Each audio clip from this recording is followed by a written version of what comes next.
মিলাদ এবং কিয়াম নিয়ে প্রায় 7-8 বছর ধরে তর্ক বিতর্ক চলছে এবং এ কারণে মসজিদের যে ইমাম মিলাদ এবং কিয়ামে বিরোধিতা করেন ওই ইমামকে মসজিদ থেকে বিদায় করে দেয় এবং আবার অনেক ইমাম যারা মিলাদ এবং কিয়ামকে মুস্তাহাব বলে থাকেন। এবং আমি ব্যক্তিগতভাবে এটা নিয়ে খুব বিভ্রান্ত এবং সংকটের মধ্যে আছি। এ ব্যাপারে একটু মোহতারামের কাছে জানতে চাচ্ছি।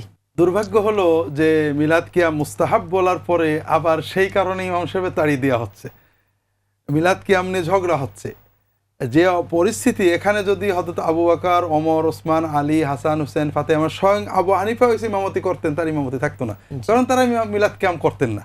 আমরা সবাই একমত, যারা মিলাদের পক্ষে তারাও বলছেন যেটা বেদাতে হাসানা, অর্থাৎ রাসূলুল্লাহ সাল্লাল্লাহু আলাইহি ওয়াসাল্লাম সাহাবীদের যুগে ছিল না, তাবেঈনদের যুগে ছিল না। মিলাদের প্রচলন হয়েছে রাসূলুল্লাহ সাল্লাল্লাহু আলাইহি ওয়াসাল্লামের 600 বছর পরে, আর কিয়ামের প্রচলন হয়েছে আরও 200 বছর পরে, 800 বছর পরে। মিলাদ না পড়ার কারণে, কিয়াম না করার কারণে যদি চাকরি যায়, তাহলে ইমাম আবু হানিফা, ইমাম শাফি, ইমাম আহমদ ইবনে হাম্বল, ইমাম মালিক, আব্দুল কাদের জিলানী রাহিমাহুমুল্লাহ আজমাইন, কারোরই আমাদের দেশে ইমামতি চাকরি মিলবে না, কারণ তারা কেউই এগুলো করতেন না। আসলে দুর্ভাগ্য যে আমরা মুস্তাহাব বিষয় নিয়ে ঝগড়া করি, মুসলমানে ফাসাদ করি, এর দ্বারা ইহুদি খ্রিস্টান উপকৃত হন, ইসলামের শত্রু উপকৃত হয়, আর আমরা ক্ষতিগ্রস্ত হই। মিলাদ কিয়াম নিয়ে মতভেদ আছে, থাকবে।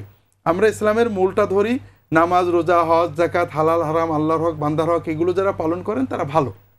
বাকি কেউ মিলাদ পড়বেন, কেউ পড়বেন না, মতভেদ আমরা মিটিয়ে দিতে পারবো না। তবে এগুলো রাসূলুল্লাহ সাল্লাল্লাহু আলাইহি ওয়াসাল্লাম সাহাবীদের যুগে ছিল না, এগুলো আমাদের বানানো জিনিস। আল্লাহ তাআলা আমাদেরকে এই সমস্ত বিতর্ক ফিতনা থেকে হেফাজত করুন।